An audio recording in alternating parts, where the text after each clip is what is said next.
O galego debería chamarse portugués da Galiza. Con esta premisa e moitas máis, non só de carácter lingüístico, traballa a Academia Galega de Lingua Portuguesa, unha entidade que loita por conseguir a confluencia das linguas ás dúas beiras do Miño. O profesor Mantiño Montero Santalla é o presidente desta institución de recente fundación, pero que xa leva moitos anos de traballo. Mantiño Montero, moi bo día. Bon día.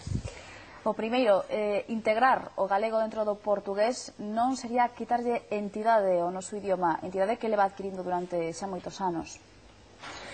Non, realmente é o contrario, ainda que a primeira vista podría parecer iso, mas é o contrario, porque na súa esencia filolóxica o que na Galiza falamos, ainda que nós lle chamamos galego, e non está mal esta denominación, porque sabe que efectivamente se dicía aí que é mellor chamarlle portugués da Galiza, non quer dicir que o de galego estexa mal, só que no mundo é coñecido como portugués, non está mal que nós tamén recoñezamos esa denominación. Pasa un pouco como o castellano e español, que en xeral nós falamos de castellano, lingua castellana, e no mundo é coñecido como lingua española.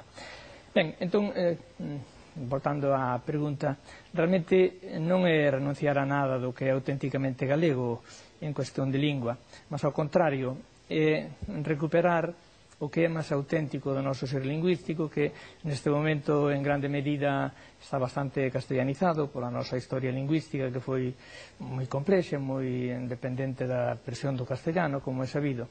De forma que realmente, ainda que moita xente pensa que por falar de que somos unha parte da lingua portuguesa no mundo, con iso xa estamos perdendo algo do noso ser lingüístico galego, pois non é tal. Por lo tanto, non haberá enfrontamento entre os que defenden unha vertente máis reintegracionista e os que defenden pola contra o galego máis normativo?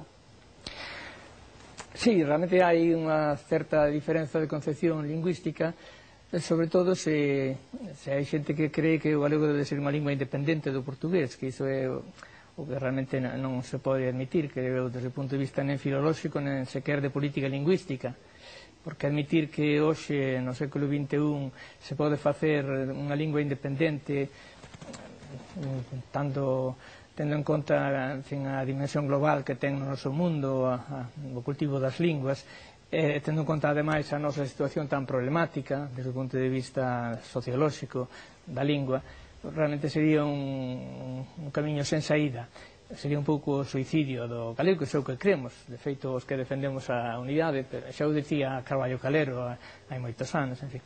De maneira que o defender a unidade realmente é unha garantía para a supervivencia da nosa lingua, que realmente está moi ameazada neste momento. Que acollida tivo a Academia en Portugal e que acollida tivo en Galicia? Porque sí que se reunieron con política lingüística.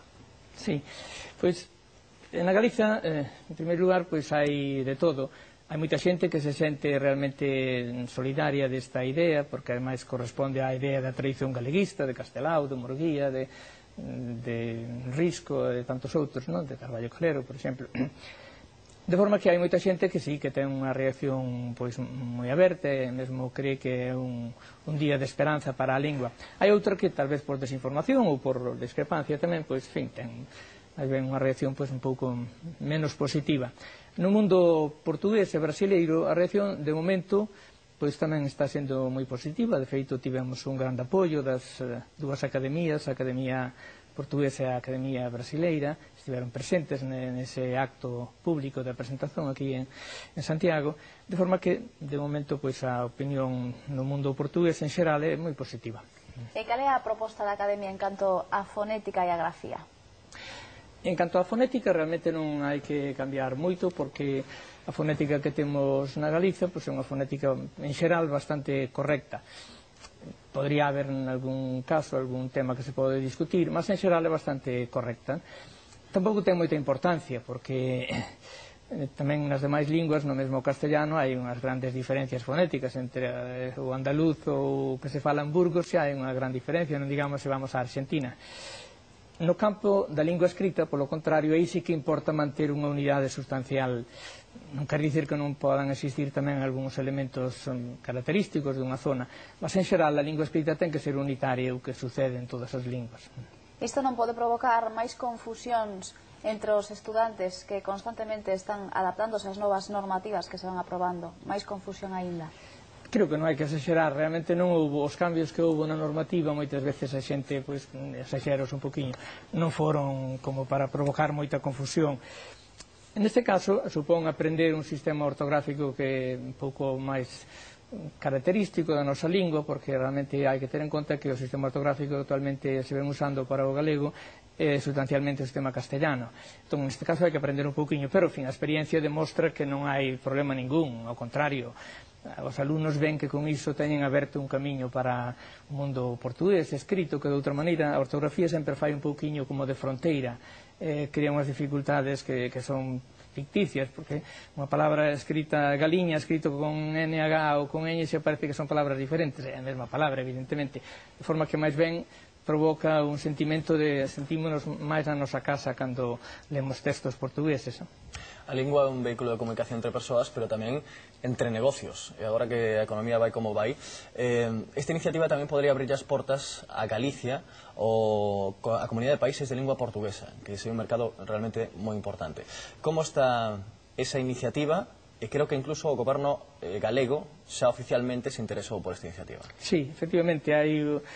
A Comunidade de Países de Lingua Portuguesa é un organismo, unha unión entre os países que falan portugués no mundo, que son 7, Timor 8, pois hai pequenos territorios tamén como son Goa ou Macao, que conservan a lingua ainda bastante.